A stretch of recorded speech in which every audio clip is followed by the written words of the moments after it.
All right, let's talk about something that has half the internet absolutely losing its mind. And honestly, for good reason. Because when I found out they were adapting Andy Weir's Project Hail Mary for the big screen, the very first thing that crossed my mind was, finally, finally somebody had the guts to do it. And not just anybody. Not some random studio, not some director who's still figuring things out. No, folks. We're talking about a production with people behind it who know exactly what they're doing, and the end result is something that I genuinely believe is going to reshape how we think about science fiction movies for the rest of this decade. But before we dive headfirst into everything that makes this film so remarkable, let me set the stage for those of you who maybe haven't read the novel or who just heard the title floating around and thought, what's that supposed to be? Because the premise of this story is so brilliantly simple, yet so enormously ambitious, that the first time you hear it, your jaw just kind of drops. Picture this. Earth is dying.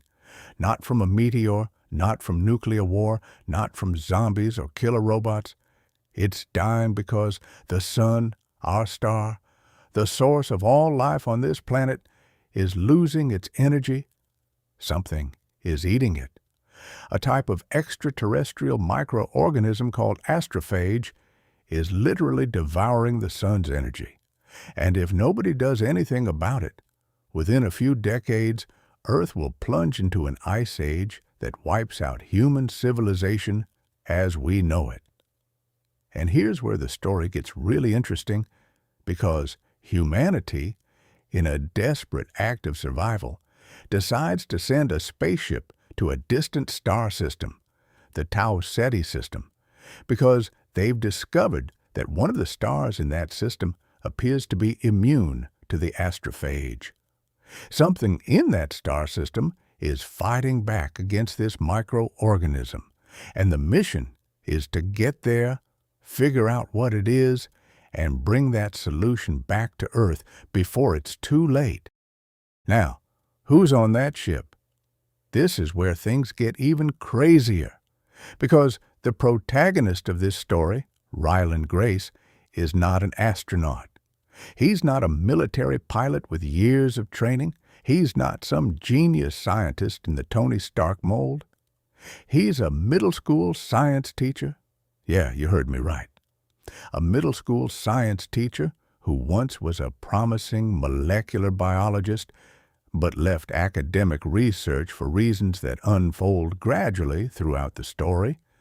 And this man, this ordinary teacher who should be explaining mitosis and photosynthesis to teenagers, wakes up alone on a spaceship light years from Earth, with zero memory of how he got there, no idea who he is, no clue what his mission is, and two dead crewmates lying right beside him. If that premise doesn't grab you from the very first second, then I honestly don't know what will. And the question you're probably asking is, who plays Ryland Grace? Well, that's where this movie landed its first masterstroke. Ryan Gosling. That's right. Ryan Gosling is Ryland Grace. And look, I know when you think of Ryan Gosling, you probably think of Drive, or Blade Runner 2049, or La La Land, maybe The Notebook, if you're the romantic type. But let me tell you, what Gosling does in this movie is quite possibly the finest performance of his entire career. And that's saying a whole lot for an actor who has proven time and time again that he's one of the best of his generation. Because playing Ryland Grace demands something very specific. You need someone who can convey genuine vulnerability and confusion at the start, when the character doesn't even know his own name, but who can also gradually transform into someone determined, resourceful, and deeply human as he pieces together his past and grasps the sheer magnitude of his mission. Gosling pulls this off with a naturalness that's almost unsettling. There are scenes early in the film where you can literally see the confusion swimming in his eyes, that disorienting feeling of waking up in a completely unknown place with no frame of reference whatsoever, and it's so convincing you'll forget you're watching a Hollywood star. You feel like you're right there with him, waking up on that ship, looking around without understanding a single thing. And then, as the movie progresses and the character gradually recovers his memories, Gosling starts layering his performance in ways that are simply masterful. There's one particular moment, and I won't give away too many details because I don't want to ruin the experience. But there's a moment where Grace remembers something crucial about how he ended up on the ship, and the expression on Gosling's face in that instant is one of those things that gets permanently burned into your brain. It's pain, it's understanding, it's acceptance, all at the same time, and he conveys every bit of it without uttering a single word. That, my friends, is real acting, but the movie isn't just Gosling talking to himself on a spaceship for 2.5 hours, although honestly, with how good he is in this, it would probably work even then. No, the genius of Project Hail Mary is that despite being a film about a man alone in space, it's fundamentally a movie about connection, about friendship, about what it means to find someone who understands you in the most improbable corner of the universe. And that brings us to the other main character of the film, the one who is quite possibly the most memorable character in science fiction cinema since E.T. or Wall-E. I'm talking, of course, about Rocky. So, who is Rocky? Rocky is an alien, but not the kind of alien you're picturing. He's not a humanoid with green skin and antennae. He's not a predatory monster in the xenomorph vein. Rocky is something entirely different, something we've never seen on screen before. Rocky belongs to a species called Iridians from the 40 Eridani star system, and his biology is radically different from ours. For starters, Rocky doesn't have eyes. His species perceives the world through sound, using an extremely sophisticated form of echolocation. His body is made of a substance you could describe as a kind of articulated rock or shell. With multiple limbs he can use to manipulate objects with incredible precision. He breathes a completely different atmosphere from ours, ammonia-based instead of oxygen, and lives in an environment with much higher temperature and pressure than Earth's. In other words, Rocky and Grace couldn't be more biologically different. And yet, despite all those differences, what unfolds between these two characters is the most genuinely moving relationship I've witnessed in a film in years. Because it turns out Rocky is also on a mission to save his planet. The Iridians are also being affected by the Astrophage. Their star is also losing energy, and Rocky was sent on a mission similar to Grace's. Travel to Tau Ceti to find a solution. So when these two find each other, what we have are two completely different beings, from two different planets, with two different biologies, who don't even share the same type of atmosphere, but who share something far more fundamental: the desperation of knowing that everything they love is in danger and that it's up to them to find a fix. And from that encounter onward, the movie becomes something absolutely magical. Now, let's talk about how Rocky was brought to life visually, because this is something that genuinely fascinates me from a technical standpoint. In Andy Weir's novel, Rocky is described in considerable detail, but translating that to the screen is a monumental challenge. We're talking about a character who has no face in the traditional sense, who has no facial expressions that humans can intuitively read, who communicates through musical tones instead of words. How do you get an audience to emotionally connect with a character like that? Well, the visual effects team on this film figured it out, and the result is absolutely stunning. Rocky was created using a combination of practical effects and cutting-edge CGI. And let me tell you, it shows. It shows because Rocky doesn't feel like a special effect.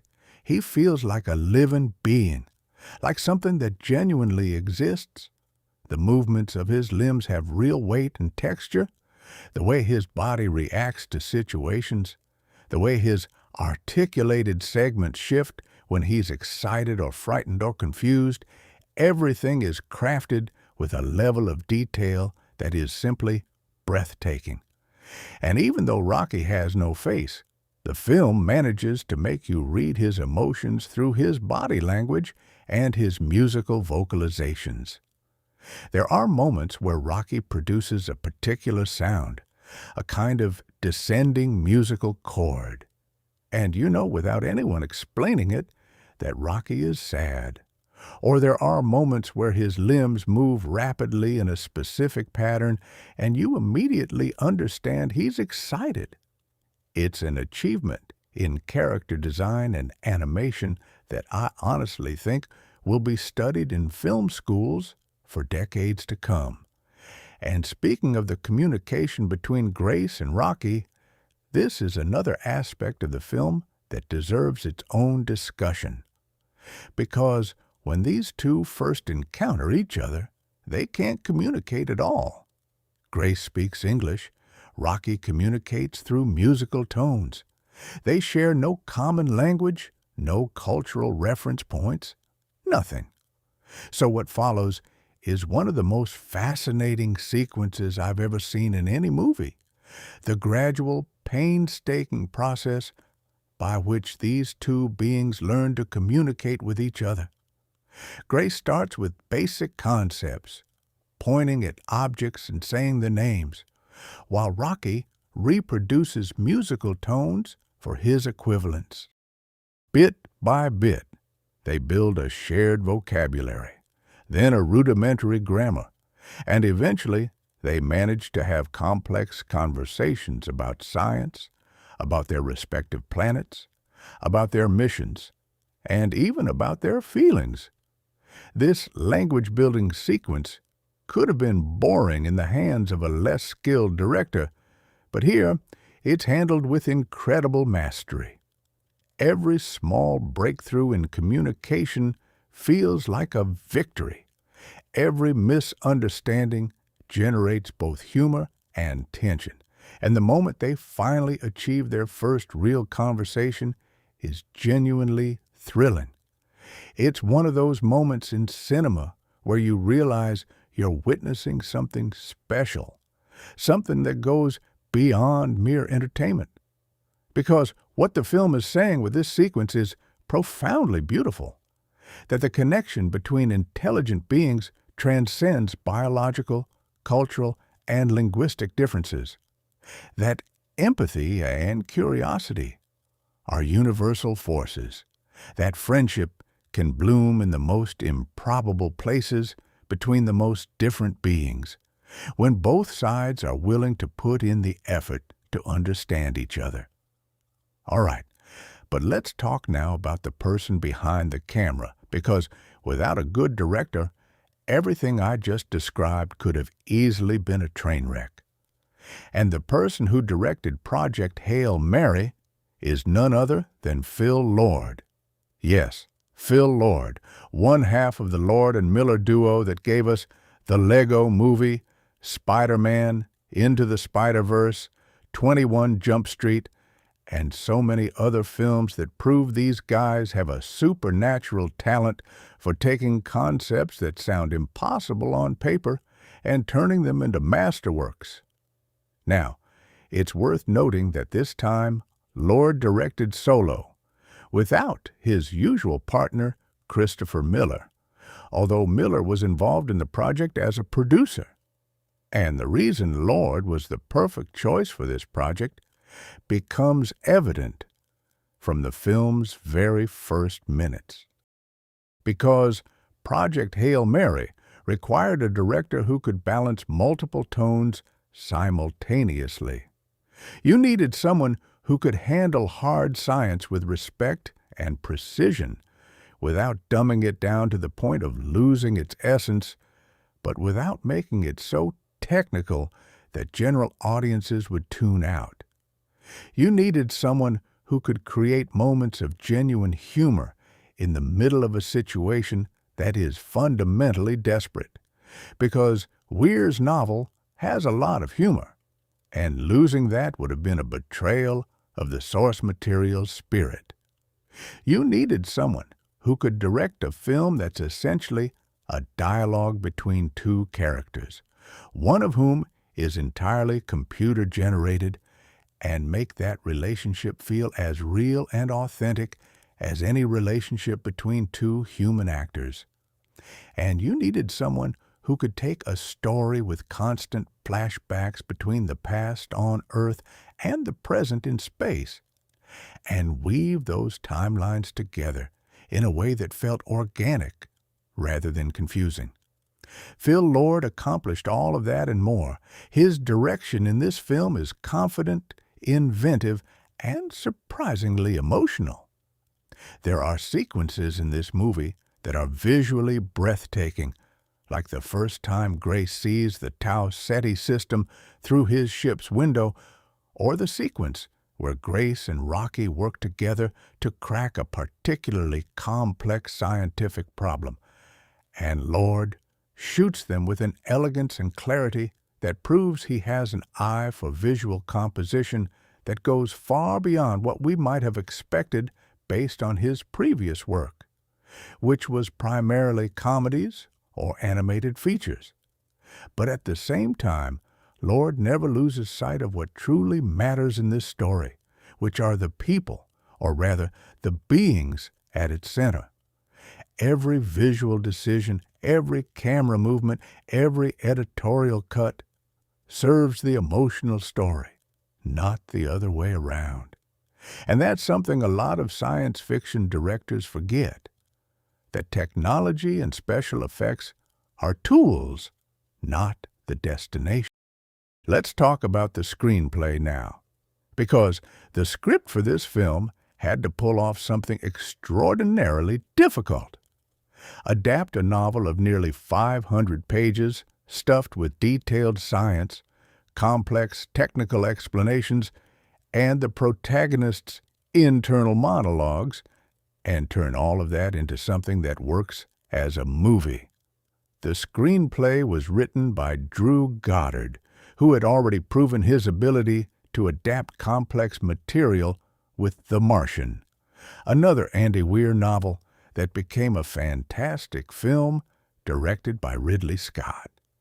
And having Goddard back for another Weir adaptation was a brilliant call, because Goddard understands something fundamental about Weir's writing, that the science isn't just a backdrop in his stories, it's an integral part of the narrative. The problems Grace faces are scientific problems, and the solutions he finds are scientific solutions. And stripping that away would be like adapting a mystery novel and removing all the clues. What Goddard did brilliantly was find a way to keep the science present and relevant without turning the movie into an academic lecture.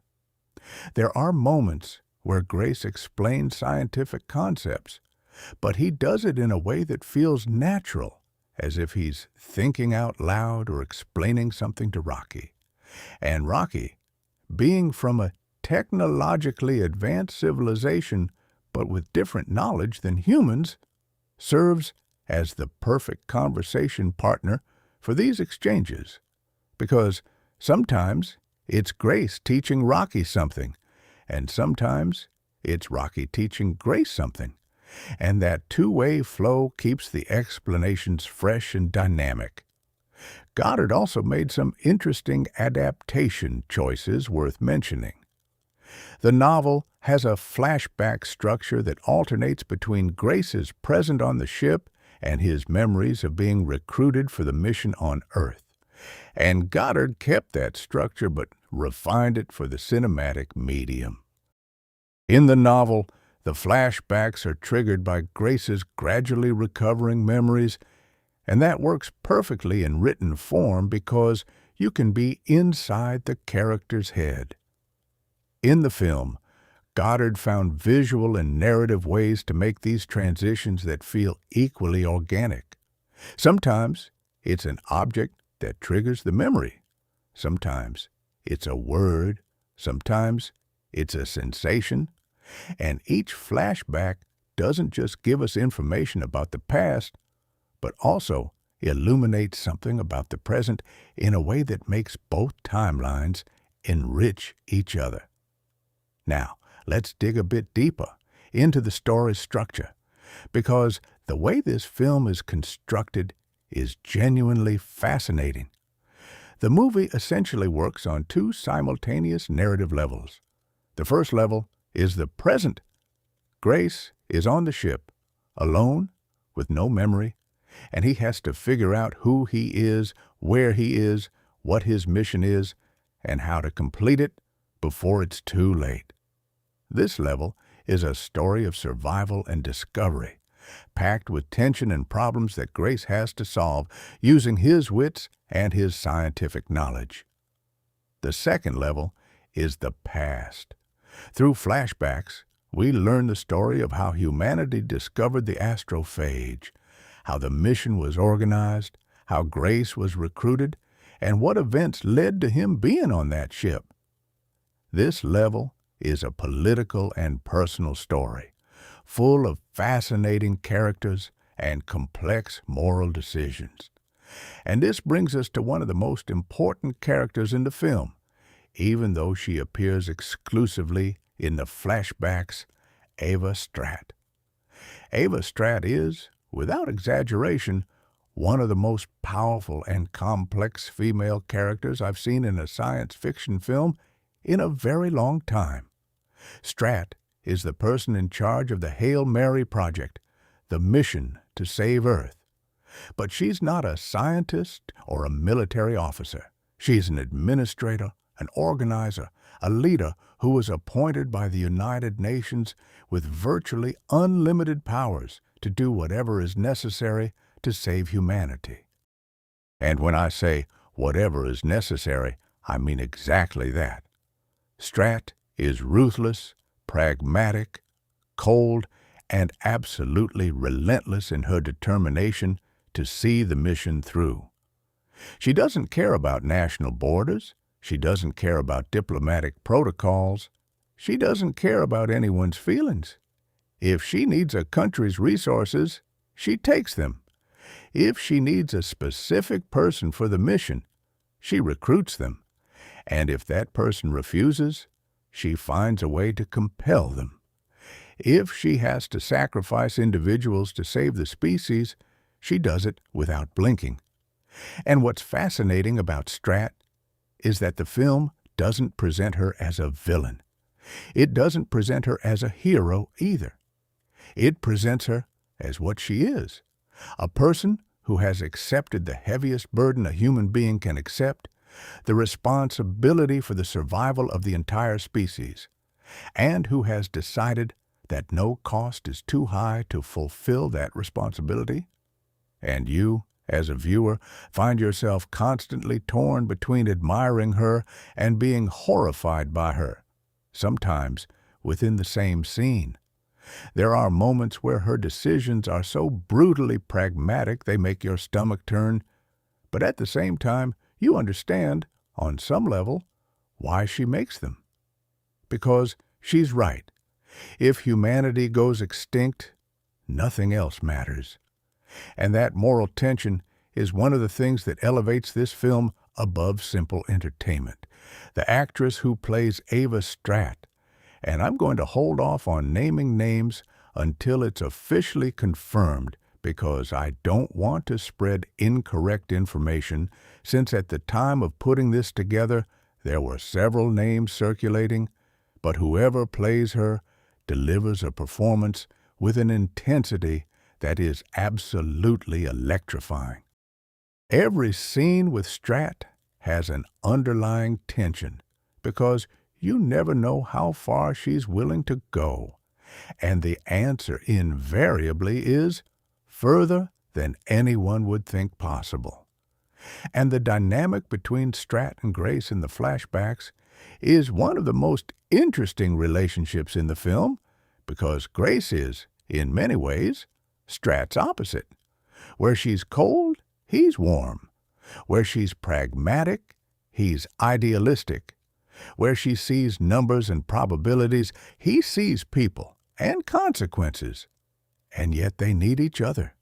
Strat needs Grace's scientific expertise, and Grace, much to his own dismay, needs Strat's relentless determination if the mission is going to have any shot at succeeding.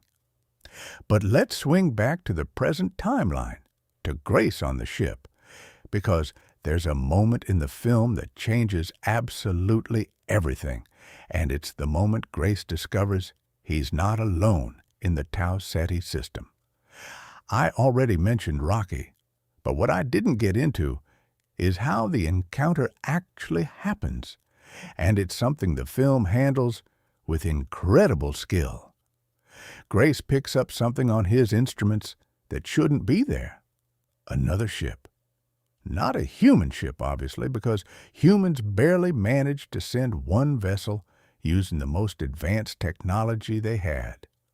No, this is a ship from another civilization, another planet, another intelligent species.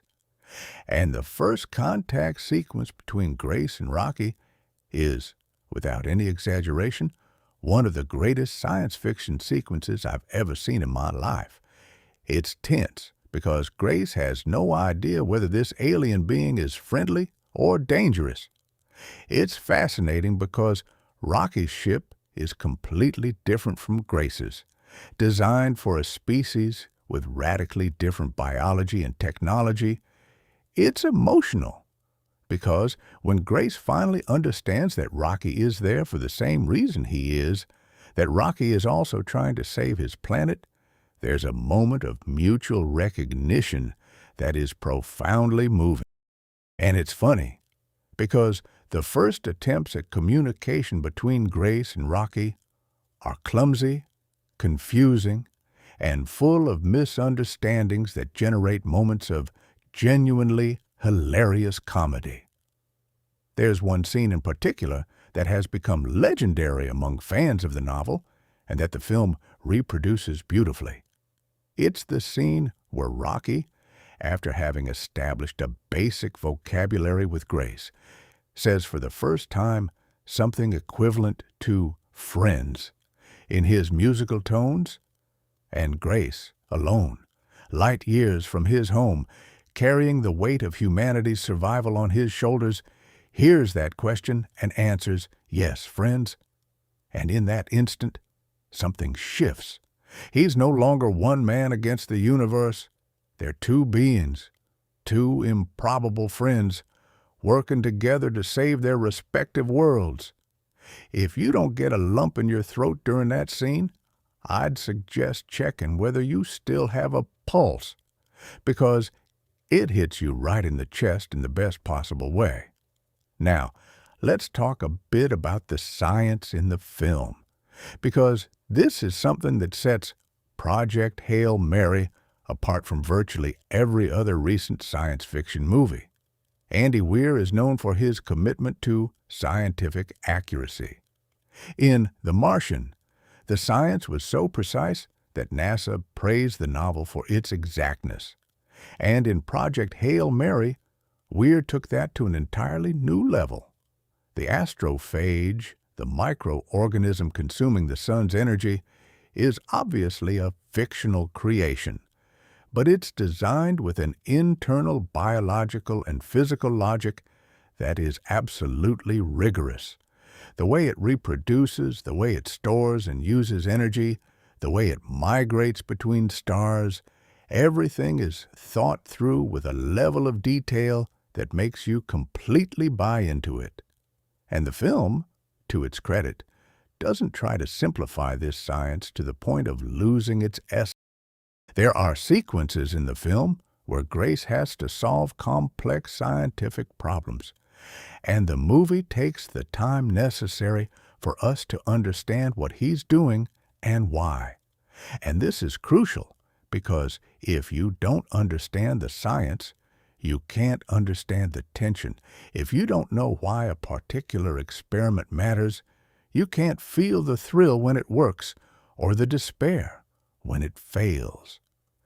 The film achieves that tricky balance between being scientifically accurate and being accessible to a general audience, and it does it primarily through Grace as a character, because Grace is a teacher. Explaining complicated things in simple terms is literally his profession, and Gosling leverages this perfectly, explaining concepts with that blend of enthusiasm and clarity that the best teachers have, the kind who manage to get even the most disinterested student hooked on the subject. There's a concept in the film that's particularly fascinating, the astrophage as an energy source, because Grace discovers that this microorganism that's killing the sun is, at the same time, the most powerful energy source humanity has ever encountered. The astrophage stores absurd amounts of energy in an incredibly small mass, making it the perfect fuel for the spacecraft. So the very thing that's destroying humanity is also what enables humanity to send a ship to another star to search for the solution. There's something poetically ironic about that, and the film doesn't let that irony slide by.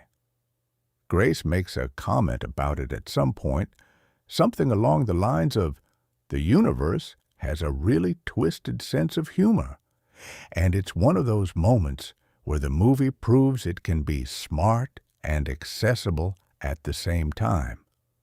Speaking of humor, this is a good moment to discuss the film's overall tone, because Project Hail Mary has a very particular tone that distinguishes it from other space-set science fiction films. This isn't a grave, solemn movie like Interstellar. It's not a white-knuckle action ride like Gravity. It's not a dark, existential piece like Ad Astra. It's a film that, despite dealing with enormous themes like the extinction of humanity and cosmic loneliness, maintains a constant sense of humor and a fundamentally optimistic attitude. And this comes straight from Weir's novel, whose trademark is exactly that combination: hard science, desperate situations, and a protagonist who faces all of it with ingenuity, humor, and unbreakable determination. Grace, both in the novel and in the film, is a problem solver. When something goes wrong, he doesn't sit down and cry. He starts thinking. He analyzes the situation, identifies the variables, searches for creative solutions, and when he finds one, he celebrates with a childlike enthusiasm that is absolutely infectious. There's a wonderful moment in the film where Grace cracks a particularly tricky problem and literally starts doing a little victory dance alone on his ship, and Gosling plays it with such genuine joy that you can't help but grin. And then, seconds later, he realizes his solution has created a brand new problem, and his "oh no" face is equally hilarious. That seesaw between triumph and disaster, between optimism and reality, is the emotional engine of the film, and it works like a charm. And the dynamic with Rocky amplifies that humor exponentially, because Rocky has his own personality, his own way of seeing the world, and the cultural differences between humans and Iridians generate comedy moments that are just brilliant.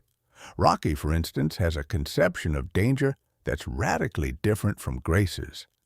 The Iridians live in a high-pressure, high-temperature environment, so things that scare Grace seem perfectly normal to Rocky, and vice versa.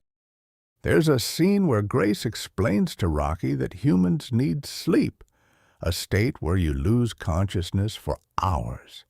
And Rocky reacts with absolute horror, as though Grace just told him humans temporarily die every night. Rocky's reaction and Grace's increasingly desperate attempts to explain that it's completely normal is one of the funniest scenes in the entire film. There's also a scene where Rocky discovers what human music is, which to his species would be something like communication patterns with no informational content, and his confusion followed by his eventual fascination with the concept is downright adorable. But don't be fooled. Despite the humor and the optimism, Project Hail Mary has moments of genuine tension and drama that keep you glued to the edge of your seat. There's a moment in the film, and I'm going to stay a bit vague here to avoid ruining the surprise, where something goes terribly wrong with Rocky, something that threatens his life and that Grace has to fix with limited resources and even less time. And in that sequence, all the comedy vanishes. The humor evaporates completely. What's left is the raw desperation of a man who cannot lose the only friend he has in the entire universe, the only creature who understands him, the only being who shares his mission and his solitude. And Gosling plays that desperation in a way that is absolutely devastating. There are screams, there are tears, there are moments of silence that speak louder than any dialogue. And when he finally finds a solution, the relief you feel as a viewer is so intense, it's almost physical. That's what a great film does. It makes you feel real things for fictional characters, and Project Hail Mary achieves this with an effectiveness that borders on cruel. Let's talk now about the visual side of the film, because it is absolutely spectacular. The cinematography, handled by an incredibly talented team, creates two distinct visual aesthetics corresponding to the story's two timelines. The Earth scenes, the flashbacks, use a warm but slightly desaturated color palette, as if the world is already losing its vitality, which is exactly what's happening with the sun weakening. There's a subtle but persistent sense of decay, of something slowly dimming, and it's conveyed exclusively through the photography without anyone having to spell it out. That's visual cinema at its finest. Show, don't tell. The space scenes, on the other hand, have a completely different look. Grace's ship, called the Hail Mary, is a claustrophobic industrial space that feels real, as if it were genuinely designed by engineers working under extreme pressure with limited resources. There's none of the minimalist elegance of the ships in 2001, A Space Odyssey, or the gleaming futurism of Star Trek. The Hail Mary feels like what it is, a desperate vehicle built for a desperate mission. The corridors are narrow, the instruments are functional, but far from sleek, and every surface has that texture of built with the best we had available, which wasn't much. And in contrast, when we see the exterior of the ship and the surrounding space, the vastness is overwhelming. There are shots of the Tau Ceti system that are simply stunning, with the star and its planets filling the frame in a way that makes you feel the absolute enormity of the cosmos and how small, how unbelievably small a single human being is by comparison. And then there's Rocky's ship, which is something else entirely. The Iridian vessel is designed for a species that can't see, so it has no windows. It's designed for a species that lives in high pressure and temperature, so its interior is, from Grace's perspective and from ours, a hostile and alien environment. But the brilliance of the design is that despite being so different, you can see the same functionality, the same practicality, the same urgency in its construction. It's a ship built by a different civilization facing the exact same problem. And that visual symmetry is yet another way the film reinforces its central theme of connection through difference. The lighting in the film deserves special mention because it's used in extraordinarily effective ways to create atmosphere and convey emotional states.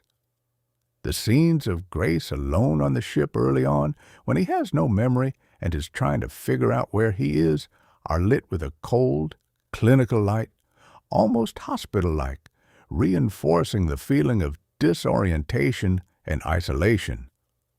As Grace recovers his memories and finds purpose, the lighting shifts subtly, becoming a bit warmer, a bit more inviting. And when Rocky enters the story, the lighting changes yet again, incorporating the tones of Rocky's bioluminescence and creating a visual environment that's unique to their scenes together. It's lighting work that most viewers won't consciously notice, but that powerfully affects the emotional experience of watching the film. It's the kind of cinematographic craft that separates good movies from great ones.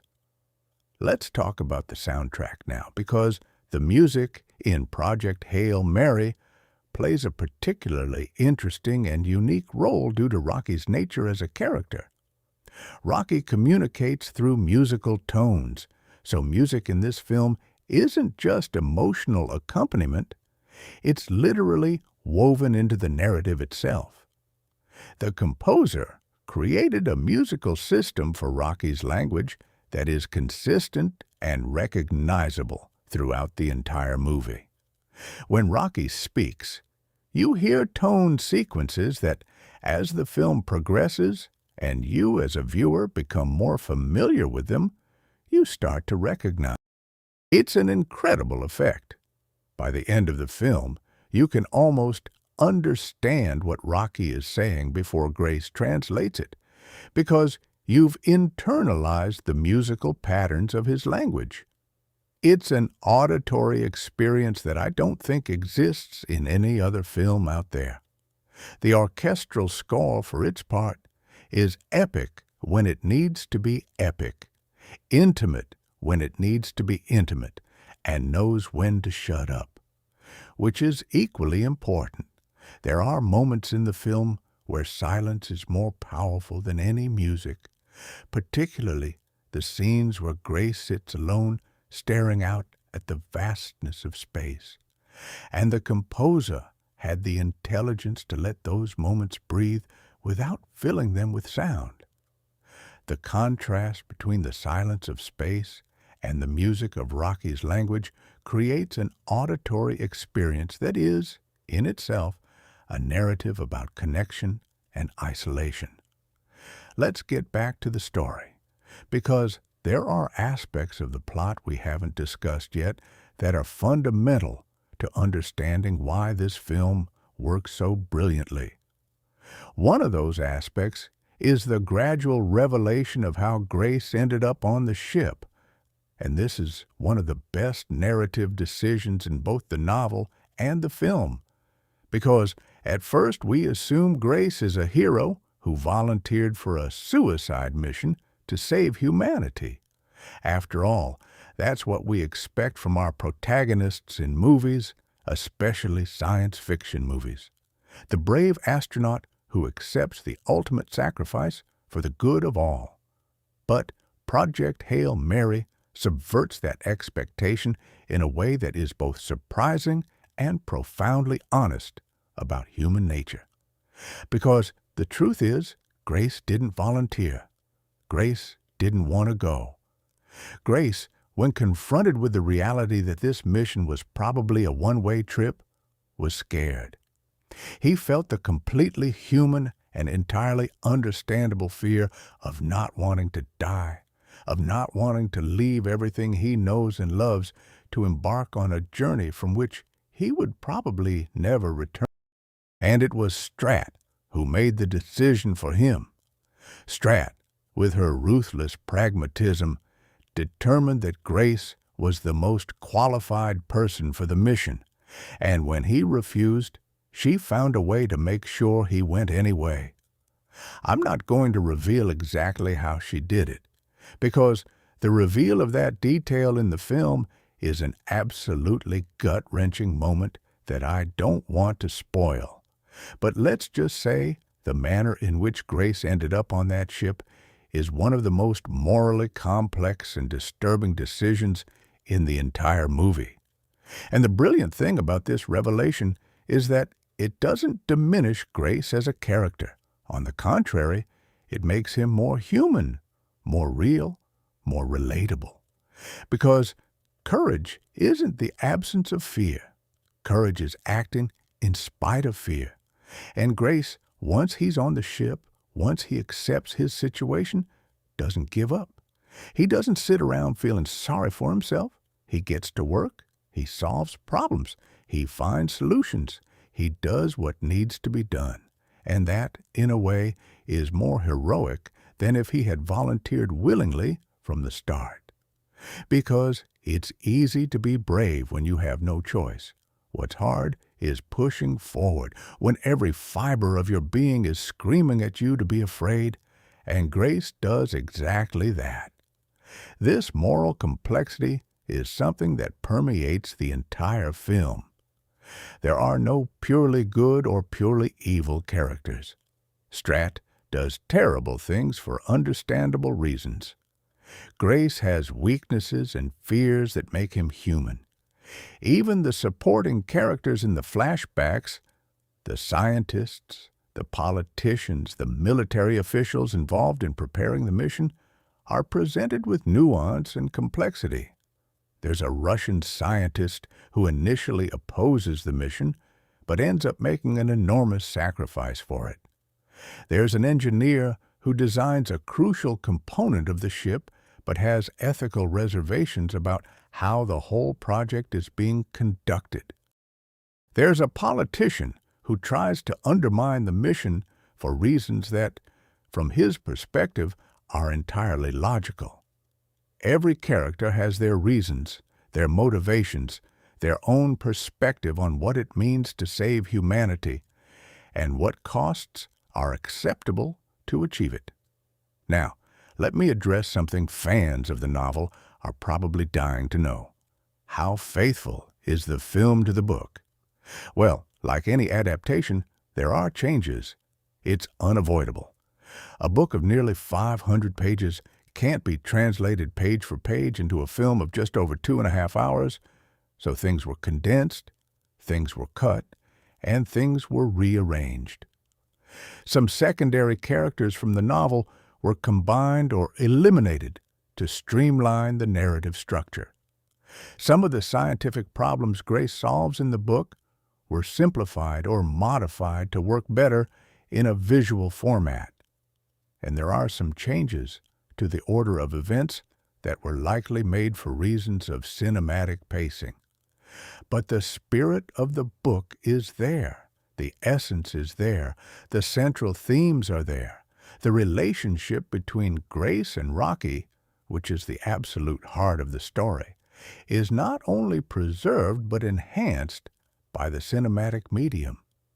And the key moments from the novel, those moments that any reader of the book remembers vividly, are in the movie and are executed with the respect and affection for the source material that is evident in every single frame. Let's talk about the movie's runtime, because this is a topic that always sparks debate.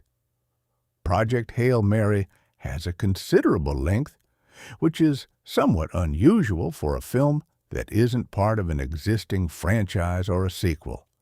But let me tell you, at no point did the movie feel long to me. Every minute is justified, every scene has a purpose, and the pacing, while deliberate and taking its time to develop characters and concepts, never feels sluggish. This is an achievement of the editing, the direction, and the screenplay all working in perfect harmony. The film knows when to speed up and when to slow down, when to give you an action or tension sequence, and when to offer a moment of stillness and reflection. And that balance is what makes watching it such a satisfying experience. There's one particular sequence, roughly at the midpoint of the film, that's a perfect example of this balance. Grace and Rocky are working together to solve one of the central mysteries of the plot, and the scene alternates between moments of intense scientific focus, where the two are running calculations and experiments, and moments of personal conversation where they share things about their respective lives and planets. In the hands of a less capable director, this back and forth could have felt jarring or disruptive, but Lord handles it with such fluidity that it feels completely natural, like a real conversation between two friends working together on something important. And at the end of the sequence, when they finally make their discovery, the emotional payoff is twofold. You're happy about the scientific breakthrough, and you're happy because in the process, these two beings have grown just a little bit closer. Let's talk now about something I find particularly relevant: the way Project Hail Mary portrays international cooperation in the face of a global crisis. In the flashbacks, we see how humanity, confronted with the astrophage threat, manages something that seems impossible, putting aside petty nonsense and actually working together. It's not that conflicts disappear overnight, because the film is too smart for that. There are still territorial disputes, still national rivalries, still people trying to exploit the situation for their own benefit. But the threat is so massive, so absolutely existential, that cooperation becomes not an option, but a necessity. And Strat, with her practically unlimited authority, becomes the catalyst for that cooperation, forcing countries that would normally refuse to talk to each other to share resources, technology, and knowledge. It's a portrait of humanity that is simultaneously pessimistic and optimistic. Pessimistic because it suggests that only when facing the threat of total extinction are we capable of dropping the nonsense and cooperating. Optimistic because it suggests that, yes, we are capable of doing it, that when the situation demands it, we can set aside our differences and work together for the common good. And in the context of today's world, with so many global challenges that seem insurmountable precisely because we can't seem to cooperate effectively, that message is surprisingly timely and powerful. The film also does something very interesting with its portrayal of science and scientists. In too many movies, scientists are depicted either as eccentric geniuses disconnected from reality or as mad villains playing God. In Project Hail Mary, scientists are simply people doing their jobs under extraordinary circumstances. They're normal people with families, with doubts, with fears, who happen to have knowledge that at this particular moment in history is crucial for the survival of the species. And Grace, the protagonist, is the perfect example of this. He's a good scientist, but he's not some superhuman genius. He makes mistakes. There are things he doesn't know. Sometimes he needs help, whether from Rocky or from his memories of colleagues back on Earth. And that makes him far more relatable and far more interesting as a protagonist than the typical fictional scientist who always has the right answer at the right moment.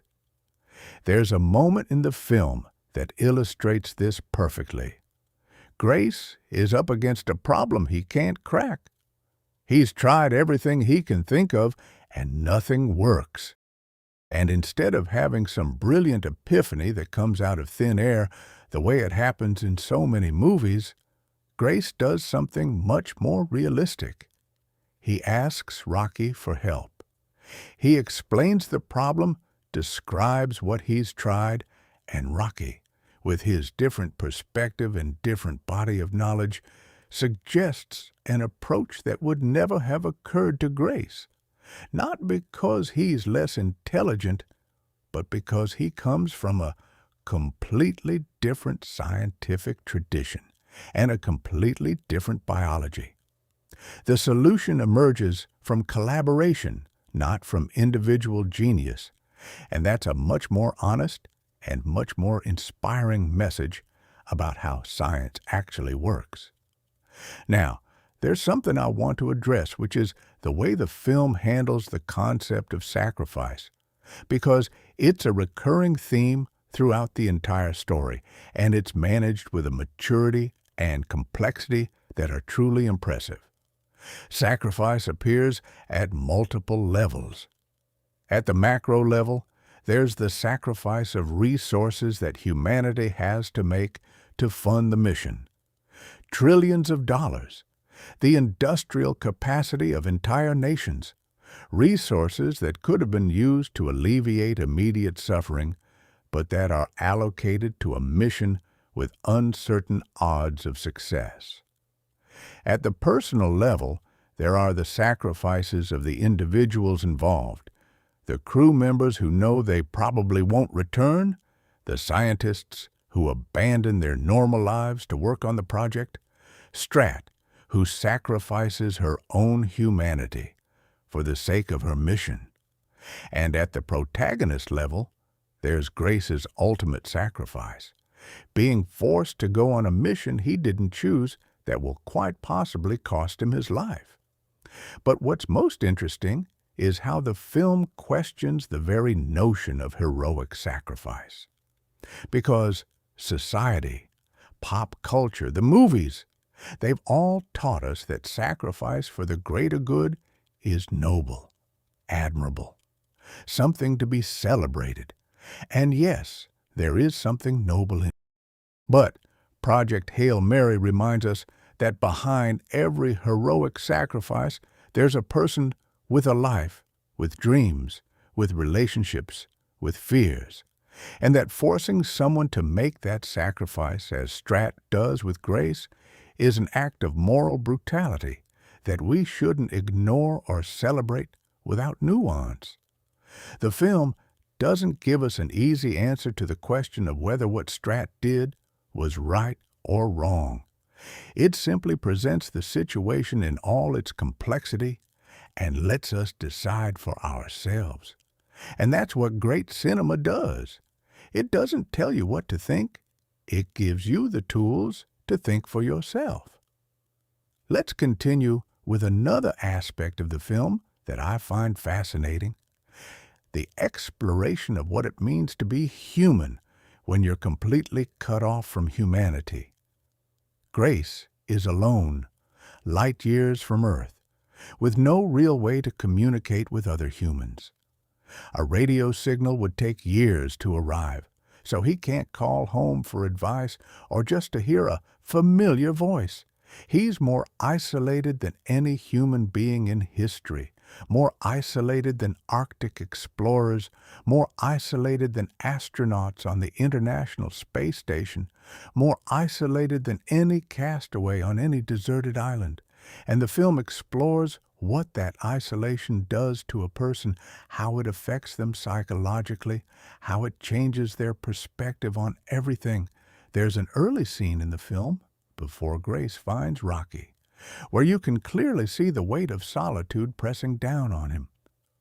Grace has been alone on the ship for a while. He's recovered some memories.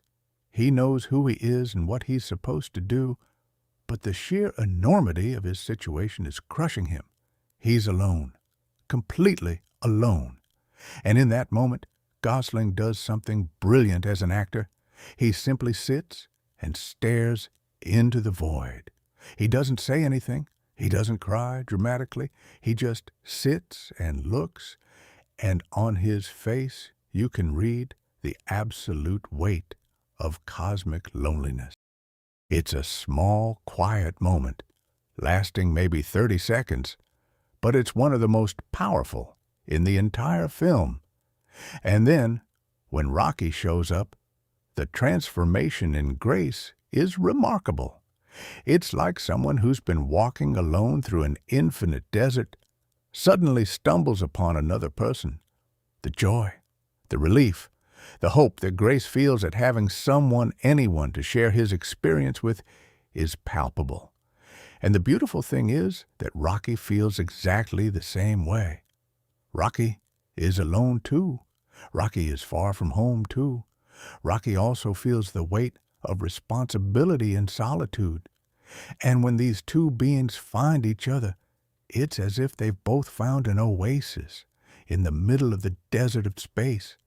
It's one of the most honest and moving depictions of friendship I've ever seen in cinema, precisely because it's stripped of all superficialities. They don't share a language, they don't share biology, they don't share culture. The only thing they share is their situation and their humanity, or rather, their intelligence and their capacity for empathy, which turns out to be more than enough to forge a bond that is deep and genuine. Now, I want to talk about something the film does exceptionally well, and that's often overlooked in discussions about science fiction movies: world building. Or rather, in this case, world building, plural. Because Project Hail Mary doesn't just show us Earth in crisis. It also gives us a fascinating glimpse of Rocky's planet, arid and Iridian civilization. Through the conversations between Grace and Rocky, we gradually learn things about Arid and its inhabitants. And every detail is thought through with a logic and coherence that are genuinely admirable. The Iridians, for example, don't have the concept of star in the visual sense because they have no eyes. To them, their star is a heat source, not a light source. Their astronomy is based on the detection of thermal and radioactive emissions, not on visual observation. Their art, if they even have it in the way we think of it, is sound-based, not image-based. Their architecture is designed for beings who perceive the world through echolocation, so it's full of curved surfaces and complex textures that create meaningful echo patterns, rather than the colors and shapes of human architecture. Each of these details not only makes Iridian civilization feel real and believable, but also serves to illuminate aspects of our own civilization that we take for granted.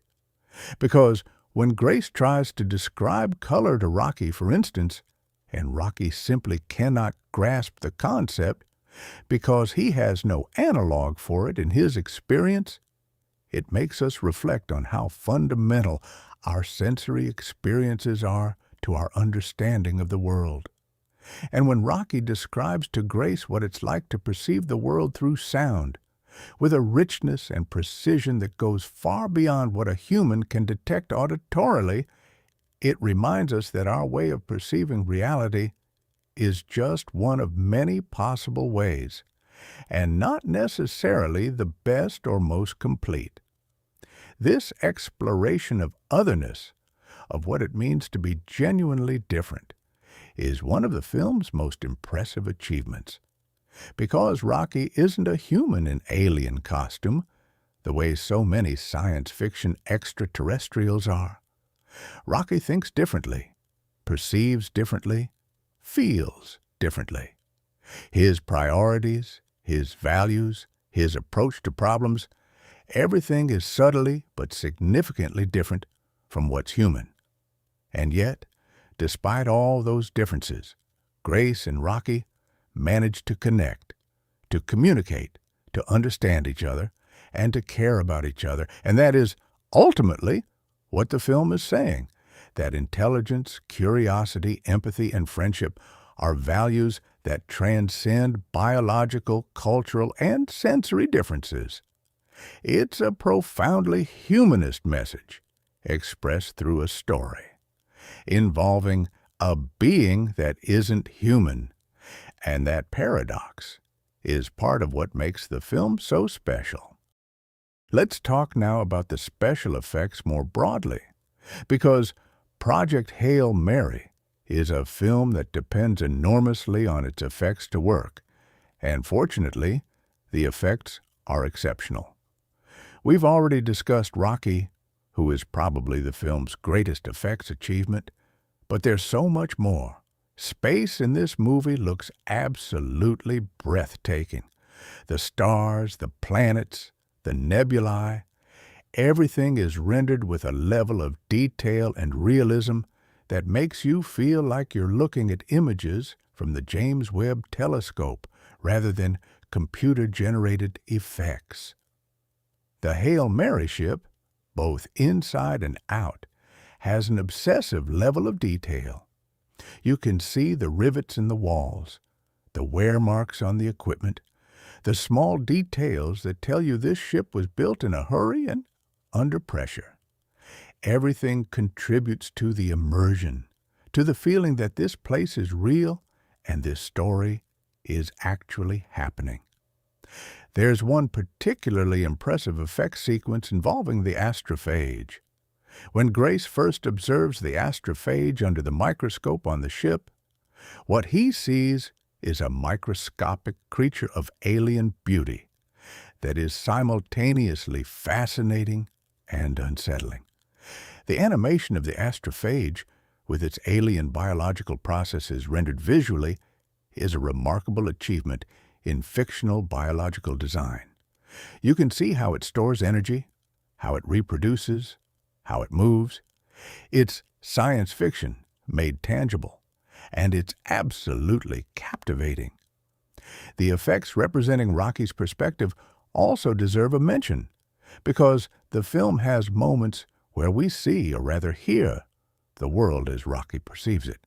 These sequences use a visual representation of sound, showing waves and acoustic patterns instead of conventional images, and they're some of the most creatively ambitious and visually distinctive sequences in the entire film. They're not long, only lasting a few seconds each time, but they're enough to give you a sense of how radically different Rocky's perceptual experience is compared to Grace's, and by extension, compared to ours. Now, there's something I want to discuss that I know will generate a lot of debate among viewers, and that's the ending of the film. I'm not going to reveal the ending explicitly because I think it's something every viewer should experience for themselves, but I do want to talk about the choice Grace faces at the story's conclusion, because it's a choice that defines not only the character, but everything the film has been saying for the previous 2.5 hours. Without getting into specifics, I'll say that the ending puts Grace in front of a decision that is, in many ways, the opposite of the one he faced at the beginning of the story. At the start, Grace was afraid and chose not to go on the mission. Someone else made that call for him. At the end, Grace faces an equally monumental decision, but this time, nobody can make it for him. It's his choice, his alone, and the way he makes it tells you everything you need to know about how he's changed as a person over the course of the film. What I can tell you is that the ending is emotional, deeply emotional. It's the kind of ending that leaves you sitting in your seat for several minutes after the credits start rolling, processing what you just saw, with a lump in your throat and your eyes a little misty. And it's an ending that has earned that emotion, not through cheap sentimental manipulation, but through meticulous character building that has made you care deeply about these people, these beings, and their fate. I've seen discussions online about whether the film changed the ending from the book, and what I'll say is that the spirit of the ending is preserved. The specific details may vary, because cinema and literature are different media with different narrative needs, but the emotional and thematic essence of the ending is intact. And that's what matters. That's what fans of the book wanted, and that's what they get. Let's talk now about the broader context of this film within the science fiction genre and the current cinematic landscape. Because Project Hail Mary arrives at a very particular moment for sci-fi films. In recent years, we've had a renaissance of the genre with movies like Dune, Arrival, Interstellar, The Martian, and Blade Runner 2049. Films that prove intelligent, adult, ambitious science fiction has an audience and can be a success both critically and commercially. And Project Hail Mary firmly belongs in that tradition, but it brings something of its own to the table. What sets Project Hail Mary apart from those other films is its tone. Dune is epic and solemn. Arrival is contemplative and melancholy. Interstellar is grand and emotional. Blade Runner 2049 is atmospheric and philosophical. Project Hail Mary is fun. Not fun in the comedy sense, but fun in the sense that it's a movie that delights in science, that finds pleasure in discovery, that celebrates curiosity and ingenuity with an enthusiasm that's infectious. It's a movie that makes you want to learn more about astrophysics and microbiology, that makes you look at the stars at night and wonder what's out there, that reminds you why science is exciting and why exploration, whether of our own planet or the cosmos, is one of the noblest things human beings can do. And this leads to a discussion about the film's strengths and weaknesses, because no movie is perfect, and it would be dishonest of me to present Project Hail Mary as if it had no flaws. Let's start with the strengths, which are many. Gosling's performance is extraordinary, possibly the best of his career. The creation of Rocky as a character is an unprecedented achievement in science fiction cinema. Phil Lord's direction is confident, inventive, and emotionally resonant. Drew Goddard's screenplay achieves the near-impossible balance between fidelity to the source material and cinematic effectiveness. The visual effects are top tier. The soundtrack is innovative and moving. The themes the film explores, connection, sacrifice, cooperation, science as a survival tool, are relevant and treated with maturity and intelligence. Now, the weaknesses. The most notable one, in my view, is that some of the secondary storylines in the flashbacks feel a bit rushed. There are characters on Earth who have enormous potential, but who don't get enough screen time to develop fully. This is an inevitable side effect of the compression that every adaptation requires. The novel has space to give each secondary character their moment, but the movie has to be selective, and sometimes you can tell there are stories that could have been explored more deeply if there had been time. Strat's story, in particular, would benefit from more development, because she's such a fascinating and complex character that you feel she deserves more screen time than she gets. Another minor weakness is that there are a couple of moments where the scientific explanation gets perhaps a touch too dense for the casual viewer. These are brief moments, and Gosling does an excellent job making them as accessible as possible, but if you have zero scientific background, you might get a little lost in a scene or two.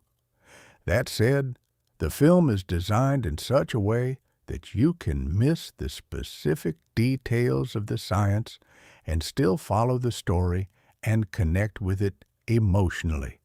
So it's not a major issue. And there's a pacing question in the second act that some viewers might feel. There's a stretch of the film after Grace and Rocky have established themselves as partners, but before the third act crisis kicks in, where the movie settles into a sort of problem-solution routine that, while faithful to the book and well executed, could feel a touch repetitive for viewers expecting a more conventional narrative arc. Personally, it didn't bother me because each problem-solution cycle reveals something new about the characters or about the science. But I can understand how someone might feel the movie takes its time in that section. But these are minor weaknesses in the context of a film that does so many things right. And I think when people see this movie, most of them will walk out of the theater or their living room, depending on where they watch it, with a smile on their face and a feeling of hope in their heart. Because Project Hail Mary is, at its core, a movie about hope. Hope that we can solve the problems we face. Hope that science can save us. Hope that cooperation is possible both among humans and between entirely different species. Hope that friendship can bloom in the most improbable places. It's a movie that believes in the best of us without ignoring the worst, and that makes it something genuinely special. Now, I want to talk a bit about the production of this film because the behind-the-scenes story is almost as fascinating as the story on screen. The process of bringing Project Hail Mary to the screen was long and complicated, as tends to happen with major Hollywood productions. The rights to the novel were acquired before the book was even published, which says a lot about the confidence Hollywood had in the material. Ryan Gosling was attached to the project from very early on, which was a positive signal because it meant there was an A-list star committed to the film, which in turn made it easier to secure funding and talent for the rest of the production. But there were challenges. There are always challenges. The pandemic disrupted the production schedule, as it did for virtually the entire film industry. There were director changes at some point in the process, something that's more common in Hollywood than people realize, but that always creates uncertainty around a project. And there was the fundamental challenge of adapting a novel that is, structurally, quite unusual. A protagonist who's alone for most of the story, a deuteragonist who's a faceless alien, and an enormous amount of science that needs to be translated to a visual medium without losing its essence. But in the end, all the pieces came together. The right director, the right screenwriter, the right visual effects team, and above all, the right star. And the result is a film that feels like an event, like something you don't see every day, like something worth experiencing on the biggest screen possible with the best sound system available. On that note, if you have the chance to see this movie in IMAX or Dolby Atmos, do it. The auditory experience in particular is transformative, especially everything related to Rocky and his musical language. On a good sound system, you can feel Rocky's tones resonating in your chest, and that adds an entirely new dimension to the experience. Let's circle back to the story for a moment, because I want to touch on an aspect I haven't covered yet. The exploration of Tau Ceti and what Grace and Rocky discover there. Because the mission isn't simply to arrive at Tau Ceti. The mission is to figure out what in that star system is fighting the astrophage and bring that solution back home. And what they discover is fascinating. I won't reveal it in detail because It's one of the film's big revelations, but I'll say that the solution is so elegant, so biologically plausible, and so unexpected that when you hear it, your first thought is, of course that makes perfect sense, immediately followed by, I never would have guessed that. It's the kind of fictional scientific revelation that's believable enough to satisfy hard science fans and surprising enough to thrill any viewer. And the way Grace and Rocky work together to make this discovery is yet another demonstration of what makes their relationship so special. Because neither of them could have done it alone. Grace has microbiology knowledge that Rocky doesn't have, and Rocky has engineering and materials knowledge that Grace doesn't have. Together, complementing each other's strengths and compensating for each other's weaknesses, they achieve something that neither of their civilizations could have pulled off separately. It's a perfect metaphor for cooperation, and the film executes it with a naturalness that makes it feel obvious, like it was always meant to be this way. But the discovery is only half the battle. Now they have to bring the solution back to their respective planets, and that's where things get enormously complicated. Because the return journey is just as long and dangerous as the trip out, and there are additional complications arising from their discovery that I won't mention to avoid spoiling the plot, but that add layers of tension and urgency to the third act. The third act, in fact, is where the film really kicks into high gear and where all the pieces that have been carefully laid during the first 2 hours finally snap into place in a sequence of events that is tense, emotional, and profoundly satisfying. There's a moment in the third act that is, for me, the defining moment of the entire film. It's the moment where Grace has to make the decision I mentioned earlier, the one that defines who he is and what he's become. And the beauty of that moment is that when it arrives, it isn't dramatic in the traditional sense.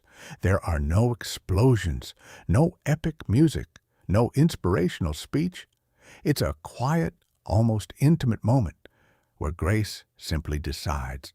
And the decision he makes is simultaneously the bravest and the most human thing he's done in the entire movie. It's a moment that redeems his earlier cowardice, not by erasing or denying it, but by transcending it. Grace doesn't stop being afraid. He simply stops letting fear make his decisions for him. And that, as I said before, is true courage. I want to take a moment to talk about the art direction and production design of the film, because it's an aspect that often gets overlooked but is absolutely crucial to creating immersion. The interior of the Hail Mary, for example, was designed with an attention to detail that borders on obsessive. Every panel, every screen, every tool, every compartment has a function and a purpose. And those details are there, in the background of every shot, waiting for you to discover them. If you're the type of person who likes to pause movies and examine the backgrounds, you're going to have a field day with this film, because there are literally hundreds of small details in every frame that enrich the story's world. Grace's laboratory on the ship, for instance, is filled with scientific instruments that are slightly modified versions of real instruments. The monitors display data that, if you look closely, is scientifically consistent. There are handwritten notes stuck to the walls containing information relevant to the plot. The food containers have labels with nutritional information reflecting the caloric needs of an astronaut on a long-duration mission. It's a level of detail that most viewers will never consciously notice, but that contributes to creating a sense of authenticity that's essential for immersion. And the design of Rocky's ship is equally impressive, though in an entirely different way. As I mentioned, the Iridian vessel is designed for a species without sight, so the entire visual aesthetic is, in a sense, accidental. There are no screens, no decorative lights, nothing that's there for human aesthetic reasons. Everything is designed for acoustic and tactile functionality, with surfaces that reflect sound in specific ways and textures that provide information through touch. The result is an environment that feels genuinely alien, genuinely different, not just in superficial details, but in its fundamental conception.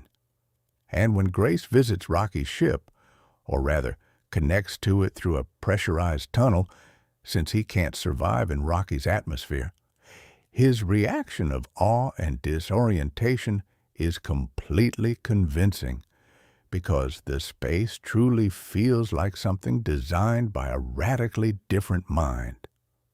Now, I want to address something I know some viewers will be wondering. Do you need to have read the book to enjoy the movie? The short answer is no, absolutely not. The film is designed to work as a standalone experience. Everything you need to know is explained within the movie itself. The science is presented accessibly. The characters are fully developed, and the story is told from beginning to end without assuming any prior knowledge. If you've never heard of Project Hail Mary before seeing the film, you're going to enjoy it just fine.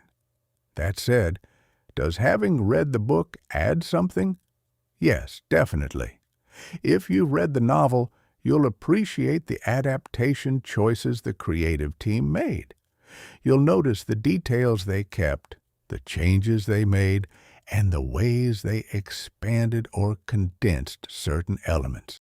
You'll have moments of recognition, those wonderful, "Oh, here comes that scene," moments that only readers can experience, and you'll get to compare your reader's imagination with the filmmaker's vision, which is always an interesting experience regardless of whether the movie matches what you pictured or not. But regardless of whether you've read the book, what you're going to get is a cinematic experience that is rich, emotional, intelligent, and deeply entertaining. It's the kind of movie that makes you think while it moves you, that teaches you things while it entertains you, and that leaves you with a sense of hope and wonder that lasts long after it's over. And in a cinematic landscape that can sometimes feel dominated by sequels, reboots, and franchises, an original film based on an original book that dares to be smart, emotional, and genuinely innovative is something that deserves to be celebrated and supported. Let's talk a bit more about the theme of friendship in the film, because I believe it's the central theme and the one that resonates most with audiences. The friendship between Grace and Rocky is, as I've said, the heart of the movie, but what makes it so special is that it's a friendship built from scratch, without any of the emotional shortcuts we normally use to connect with other people. Grace and Rocky don't share childhood memories. They don't share a cultural context. They don't even share the same biology.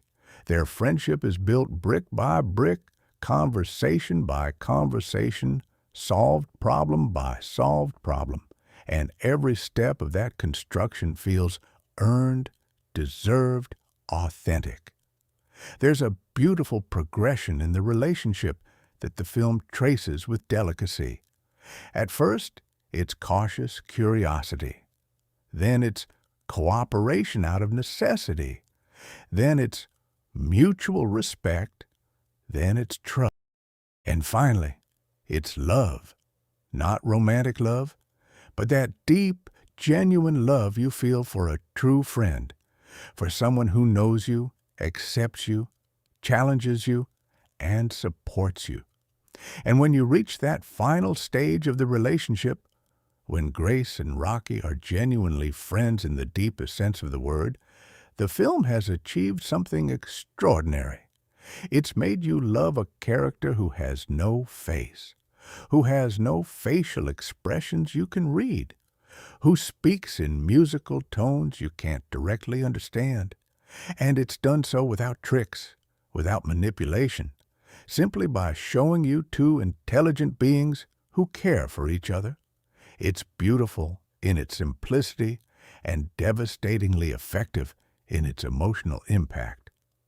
And this leads me to a broader point about what I think Project Hail Mary represents for science fiction as a genre. Because science fiction has always been at its best a vehicle for exploring what it means to be human. 2001 explores our relationship with technology and our evolution as a species. Blade Runner explores what it means to be conscious and have a soul. Arrival explores how language shapes our perception of reality.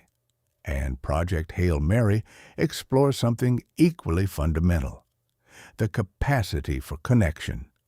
The idea that intelligence, empathy, and curiosity are universal forces that transcend the most radical differences we can imagine.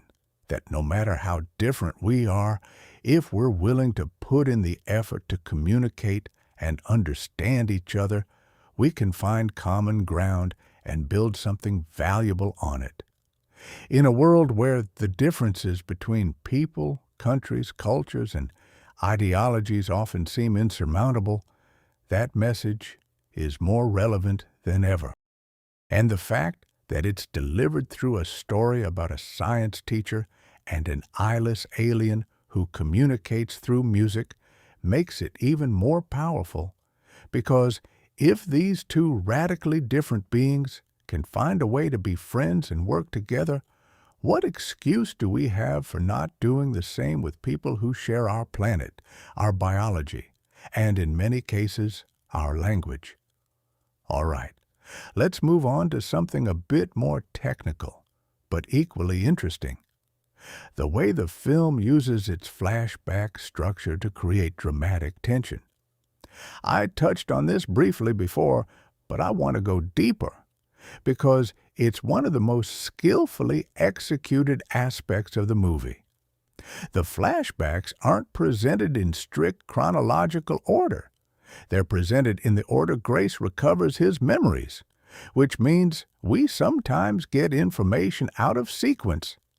And the film uses this to build anticipation and suspense very effectively. For example, there's an early flashback where we see Grace meeting Strat for the first time. We know, because we've already seen it in the present timeline, that Grace is on the ship, so we know he was eventually recruited for the mission. But we don't know how or why, and that gap creates tension. Then, gradually, through successive flashbacks, we fill in the blanks, discovering the pieces of the puzzle.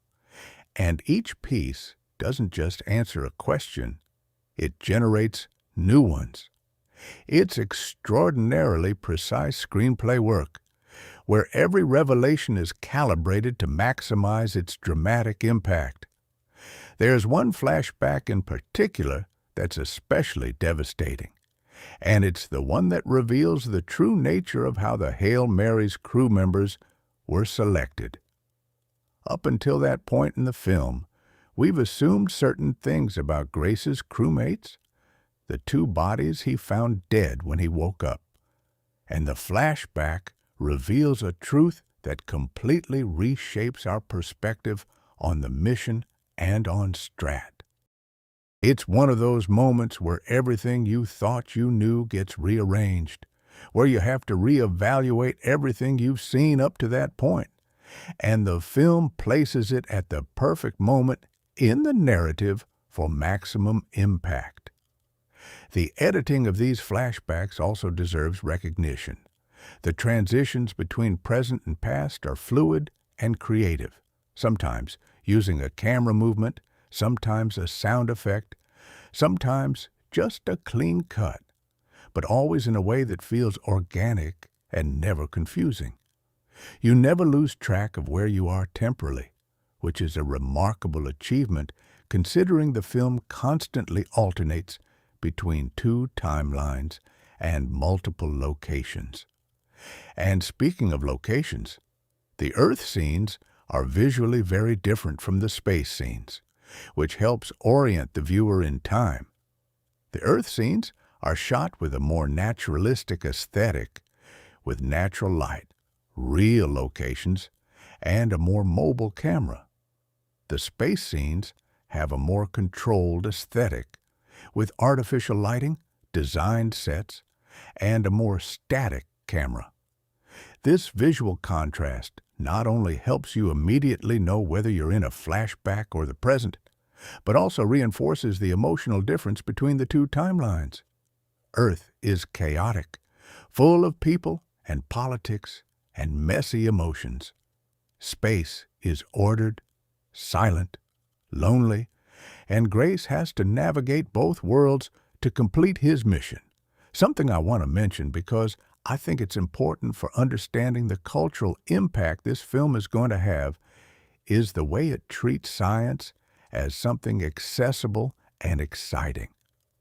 We live in an era where science is frequently politicized, misunderstood, or outright rejected by large segments of the population, and Project Hail Mary is, in a certain sense, a love letter to science, to the idea that knowledge is our most powerful tool, that curiosity is a virtue, and that the scientific method is the best way we have to understand the universe and solve our problems. Grace, as a character, embodies that philosophy. He's someone who loves science, who gets excited by discoveries, who has fun solving problems, and his enthusiasm is contagious. When Grace discovers something new about the astrophage or about Rocky's biology, his excitement is so genuine that you get excited too, even if you don't fully grasp the technical details of what he's uncovering. And that's a gift for science communication, because if this movie inspires even a handful of young people to become more interested in science, to see research as something exciting and relevant rather than boring and disconnected from real life, then it will have done something truly valuable beyond its merit as entertainment. And speaking of younger audiences, this brings me to another point. Project Hail Mary is a movie that works for virtually all ages. It's sophisticated enough to satisfy the most demanding adults, with its detailed science, complex moral themes, and nuanced character development. But it's also accessible, funny, and thrilling enough to hook teenagers and preteens. The relationship between Grace and Rocky in particular has that universal quality that transcends age groups. A 10-year-old can enjoy the adventure of a man and his alien friend in space. A 40-year-old can appreciate the deeper layers about sacrifice, cooperation, and what it means to be human. It's a movie you can watch with your whole family, and everyone will take something different from it, which is an achievement very few films manage. Now, let's talk about how Project Hail Mary compares to the other major Andy Weir adaptation, Ridley Scott's The Martian. It's an inevitable comparison, so let's tackle it head on. The two films share obvious elements: a scientist protagonist who uses his wits to survive in space, a tone that mixes hard science with humor, a problem-solution structure that keeps the narrative moving forward. But the differences are equally significant.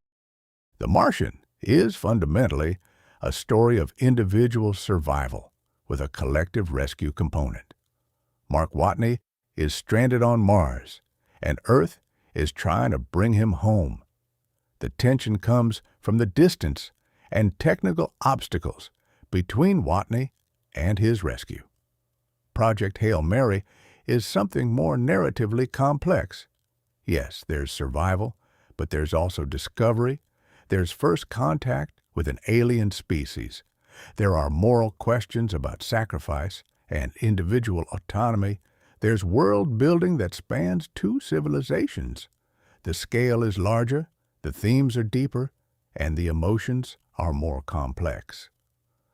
The Martian is an excellent film, let that be clear, but Project Hail Mary is a movie that aspires to something bigger, and in my opinion, it achieves it.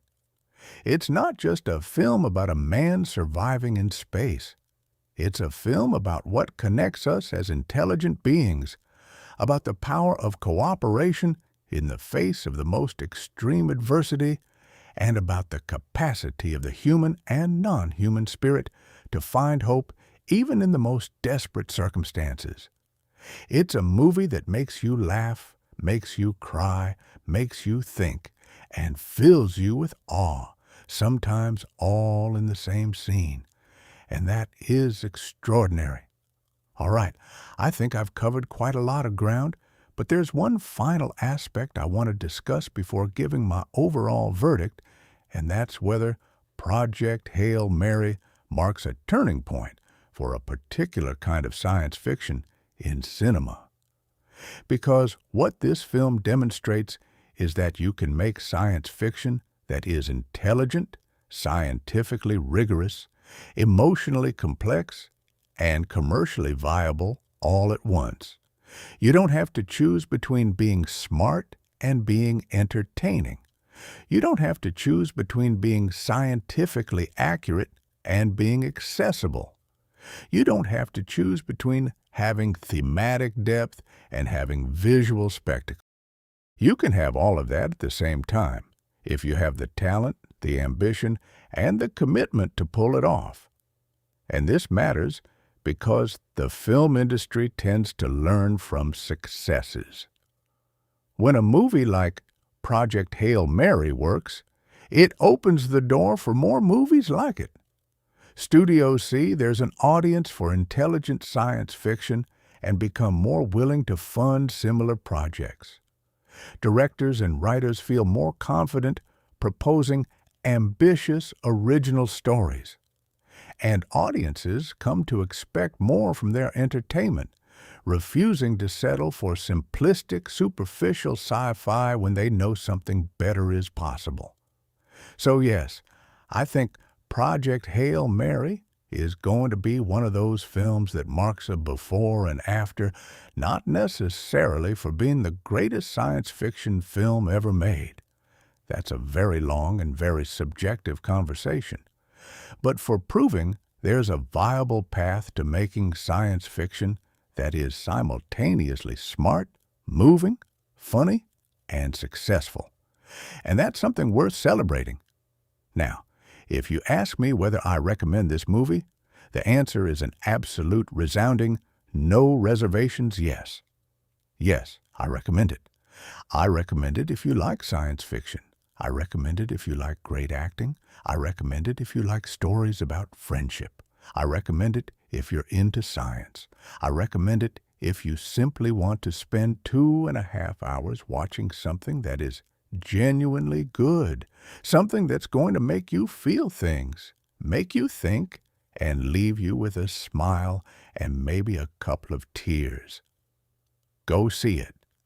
Go see it in theaters if you can, because it's an experience that deserves the big screen.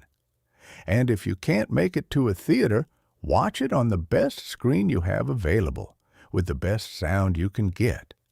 And let yourself be swept up by the story of a science teacher and a rock alien who become friends and save the universe. I promise you won't regret it. And now, before I wrap things up, I want to leave you with one final thought. Project Hail Mary is, at its essence, a story about the best of us, about our curiosity, about our ability to adapt, about our talent for connecting with other beings even when everything seems to say it's impossible. It's a story that says, yes, we're scared, Yes, we make mistakes. Yes, sometimes we're selfish and cowardly, but we're also creative, brave, generous, and capable of a love and a loyalty that transcend any barrier. And in a world that can sometimes feel dark and divided, that message of hope and connection is something we all need to hear. So there you have it. Project Hail Mary, the movie that reminded us why we look at the stars, why we do science, and why friendship is the most powerful force in the universe. If you haven't seen it, you know what to do. And if you already have, watch it again. I guarantee you'll catch things you missed the first time around. I've already seen it twice, and I'm planning my third viewing. But hold on, I'm not done yet. There's something else I want to dig into, something I think is important and that maybe slipped through the cracks earlier, the way this film deals with mortality and transcendence.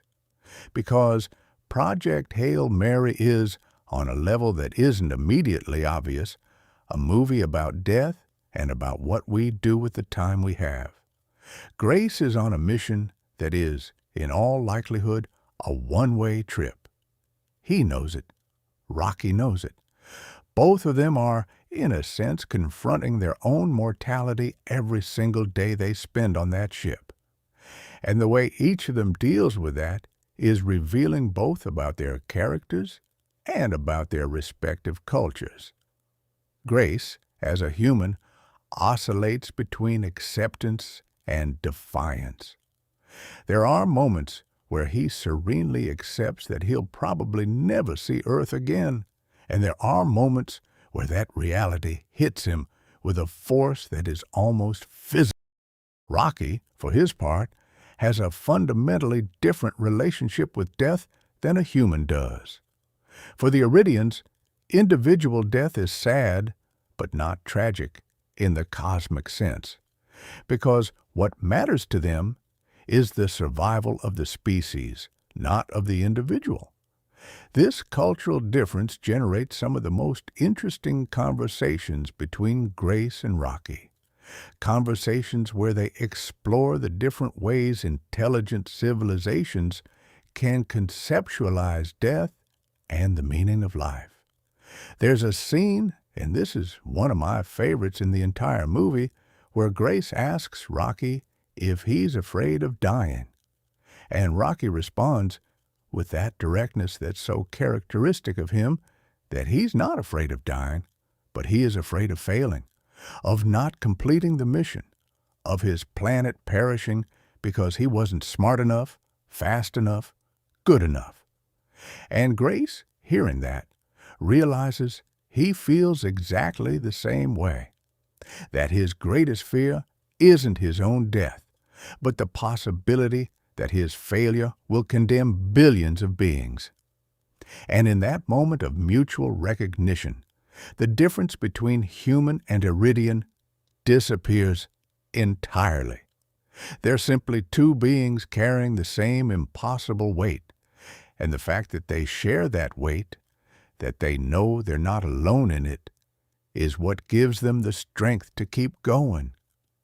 It's a scene that encapsulates everything the film does well: science fiction that illuminates the human condition, relationships that transcend differences, and emotions that are universal in the most literal sense of the word. And Gosling, in that scene, does something with his eyes that is simply masterful.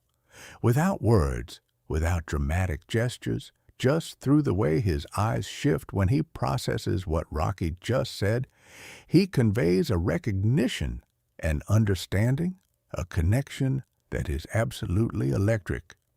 It's the kind of acting that wins awards, or that should win them in any case. Let's also talk about an aspect of the film that I think deserves more attention: the depiction of international scientific cooperation. In the flashbacks, we see how the Hail Mary project brings together scientists and engineers from around the world. There's a particularly memorable montage showing laboratories in different countries working simultaneously on different aspects of the mission. A lab in Japan works on navigation systems. A team in Brazil develops communication protocols. Engineers in Germany design life support systems. Scientists in India analyze astrophage samples. It's a montage that lasts perhaps 2 minutes, but it powerfully conveys the idea that this is a mission of all humanity, not just one country. And what I like about this portrayal is that it's not idealized. It's not some utopian fantasy where everyone cooperates happily without friction. There are tensions, there are disagreements, there are moments where national rivalry threatens to derail progress. There's a particularly tense moment where two countries refuse to share a crucial technology, and Strat has to intervene with the full weight of her authority to force them to cooperate. And there are moments where cooperation works not out of goodwill but out of sheer pragmatism. Countries cooperate not because they want to, but because they have no other option. And that honest depiction of imperfect but functional cooperation is much more interesting and much more relevant to our real world than a fantasy of global harmony would be. Another thing I want to address is how the film portrays the relationship between science and politics. Because in this story, science is the tool that can save humanity, but politics is the context in which that tool has to function. And the tension between the two is constant and fascinating. The scientists want more time for research. The politicians want immediate results. The scientists want to follow the scientific method rigorously. The politicians want shortcuts that produce quick answers. The scientists care about accuracy. The politicians care about public perception.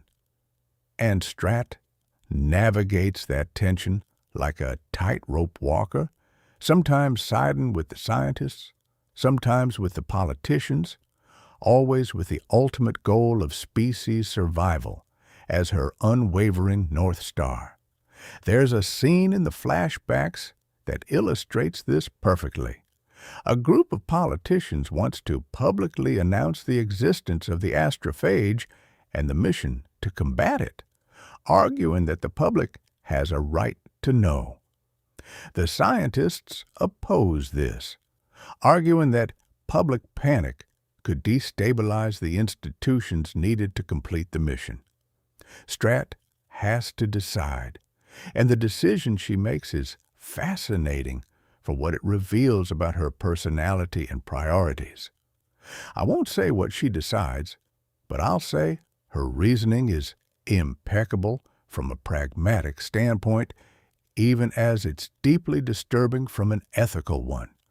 And that tension between the pragmatic and the ethical is yet another thematic thread running through the entire film.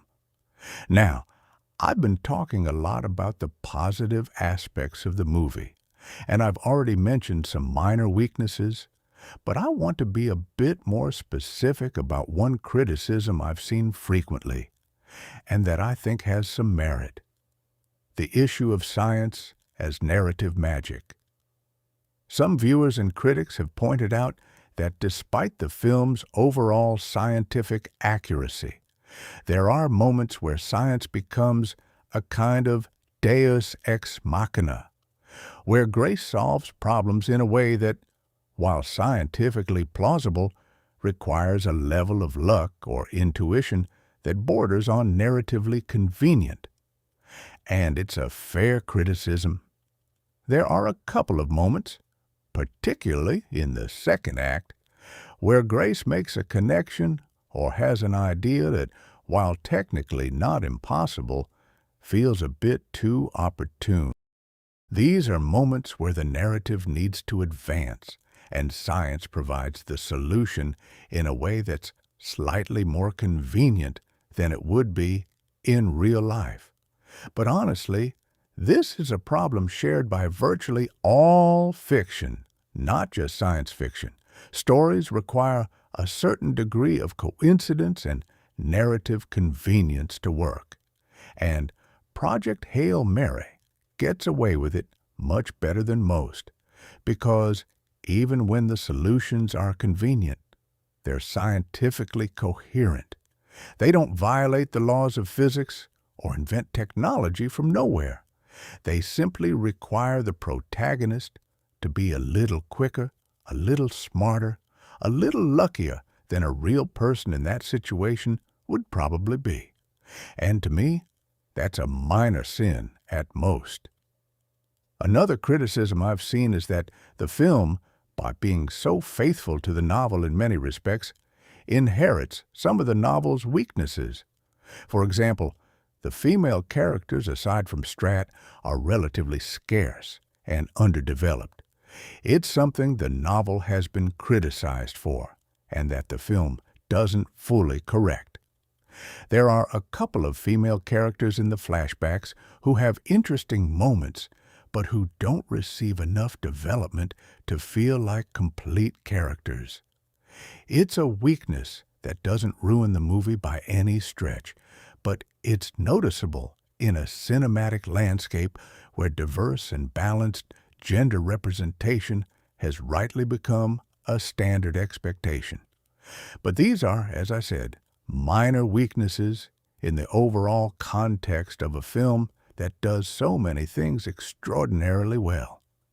And I think when the history of science fiction cinema from this period is told, Project Hail Mary will occupy a prominent place, not only for its quality, but for what it represents.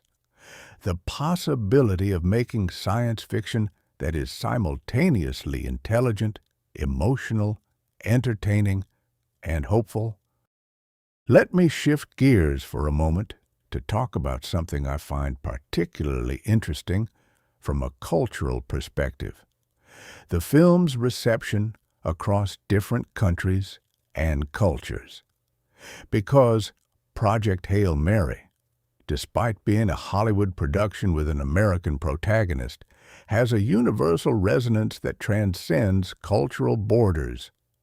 And I think this is because the film's central themes, friendship, cooperation, survival, curiosity, are genuinely universal. It doesn't matter what country you're from or what language you speak. You can identify with the experience of feeling alone and finding someone who understands you. You can connect with the thrill of discovering something new and wonderful. You can feel the tension of facing a problem that seems impossible and the satisfaction of finding a solution. And Rocky's presence as a character amplifies that universality, because Rocky doesn't belong to any country or any human culture. Rocky is the most other thing you can imagine, an alien from another star system with a completely different biology. And if the film can make you identify with and care about someone as radically different as Rocky, then the differences between humans of different countries and cultures seem trivial by comparison. It's an effect I'm not sure was intentional on the creator's part, but it's extraordinarily powerful. Speaking of powerful things, there's an emotional dimension of the film I haven't mentioned that I think deserves its own discussion: Grace's relationship with teaching. Before being recruited for the mission, Grace was a middle school science teacher, and throughout the movie we see flashbacks of him in the classroom. And these scenes are, surprisingly, some of the most emotionally affecting in the entire film. Because what we see is a man who deeply loves what he does, who lights up when a student grasps a difficult concept, who prepares elaborate experiments not because he has to, but because he wants science to be exciting for his students. And the cruel irony of his situation is that it was precisely his skill as a teacher his ability to communicate complex scientific concepts clearly and accessibly that made him indispensable for the mission. Strat didn't recruit him solely for his microbiology knowledge. She recruited him because she needed someone who could understand the science and explain it, who could work with scientists from different disciplines and countries and serve as a bridge between them. In other words, what makes Grace great as a teacher is exactly what makes him the right person for the mission, and what makes him the right person for the mission is what takes away the life he loved as a teacher. It's a narrative irony that is elegant and devastating in equal measure, and this dimension of the character, the teacher dimension, filters into everything Grace does on the ship. When he explains concepts to Rocky, he does it like a teacher, with patience, clarity, and enthusiasm. When Rocky teaches him something new, Grace reacts like a good student, with curiosity, with questions, with the excitement of discovery. The dynamic between Grace and Rocky is, in a sense, the perfect dynamic of mutual teaching and learning, where both are simultaneously teacher and student, teaching and learning from each other in a continuous, mutually enriching exchange. And if that's not a perfect metaphor for what any good relationship should be, I don't know what is. Now, I want to dedicate a moment to something I know my more technically minded viewers will want to hear about: the specifics of the visual production. Project Hail Mary was shot using a combination of techniques including extensive practical sets, LED volume technology, similar to what was used in The Mandalorian, and computer-generated visual effects. The interior of the Hail Mary was built as a complete practical set, meaning Gosling was acting in a real physical space, not in front of a green screen. And you can tell. You can tell in the way he interacts with the space, the way he grips surfaces, the way light falls on him in ways that would be hard to replicate digitally. The set was designed to be modular, so the walls could be reconfigured to create different sections of the ship, allowing the production team to shoot in a relatively compact space while creating the illusion of a much larger vessel. The LED volume technology was used primarily for the views of outer space through the ship's windows and for the scenes where Grace observes the stars and planets of the Tau Ceti system. This technology allows high-resolution backgrounds to be projected on LED screens surrounding the actor, creating realistic lighting and reflections that respond in real time to camera movement. The result is that the scenes where Grace looks out the window and sees outer space are absolutely convincing, with the light from space reflecting on his face in ways that would be impossible to replicate with traditional green screen. Computer-generated visual effects were reserved primarily for Rocky, for exterior views of the ships, for the astrophage sequences, and for the more spectacular scenes involving large-scale spatial phenomena. And the quality of these effects is, as I've already mentioned, exceptional. But what's equally important is the restraint with which they're used. This isn't a film that bombards you with visual effects in every scene. The effects are there when they're necessary, when the story requires them, and when they're not needed, the film trusts in the acting, dialogue, and practical cinematography to tell the story. It's a balance that demonstrates maturity and confidence from the creative team, and that contributes enormously to the film's sense of authenticity. Let's talk for a second about the food. Yes, the food. It might seem like a trivial detail, but the film spends time exploring what Grace eats on the ship, and it's a detail that contributes meaningfully to the world building and to the realism of the situation. Grace's food is functional, not gourmet. Packets of dehydrated and freeze-dried meals designed to provide necessary nutrition at minimum weight and volume. And there are scenes where Grace eats while working or while talking with Rocky, and those scenes have an everyday quality that anchors the story in reality. We're on a spaceship light years from Earth, sure, but somebody still has to eat. Somebody still has to deal with the monotony of eating the same thing day after day. And those small moments of mundane routine make the film's world feel lived in and real. There's a particularly funny scene where Grace tries to describe the concept of flavor to Rocky. And Rocky, who obtains his nutrients in a completely different way, cannot comprehend why a human would want their energy source to be sensorially pleasant. For Rocky, food is simply fuel, and the idea that humans prefer one type of fuel over another based on something as arbitrary as taste strikes him as absurd and a bit inefficient. The look on Grace's face when Rocky essentially tells him that humans are ridiculous for caring about how food tastes is one of those comedy moments that arise naturally from the interaction between two radically different cultures, and it's exactly the kind of humor that makes this film such a delight to watch.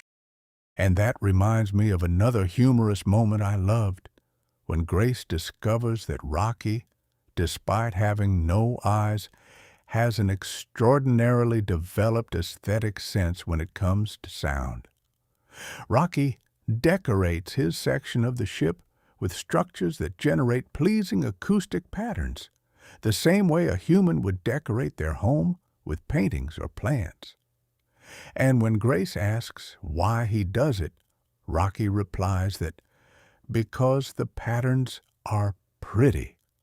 And there it is again, that universal connection, the need for beauty, the drive to create and appreciate something beyond the purely functional, exists in both species, even though it manifests in completely different ways. Humans seek visual beauty. Iridians seek acoustic beauty. But the underlying need is the same. It's a small but profound detail, and the film is packed with moments like that. Well, I think I could keep talking about this movie for hours, and I probably already have. But I want to close with something I think sums up everything I've been saying. Project Hail Mary is a film that reminds you why you fell in love with movies in the first place. It reminds you of that feeling of sitting in the dark, watching a screen, and feeling like you're in another world, like you're living another life, like you're experiencing things you could never experience in your everyday existence. It's a film that captures the pure magic of cinema, the ability to transport you somewhere impossible and make you feel at home there. And at the end of it all, when you come back to your seat, back to your reality, you carry a little piece of that magic with you, a reminder that the universe is vast and strange and wonderful, and that somewhere out there, maybe, just maybe, there's a Rocky waiting for us. And honestly, I think that's worth the price of admission all by itself. The pure magic of cinema, the ability to transport you somewhere impossible and make you feel at home there. And at the end of it all, when you come back to your seat, back to your reality, you carry a little piece of that magic with you, a reminder that the universe is vast and strange and wonderful, and that somewhere out there, maybe, just maybe, there's a Rocky waiting for us. And honestly, I think that's worth the price of admission all by itself.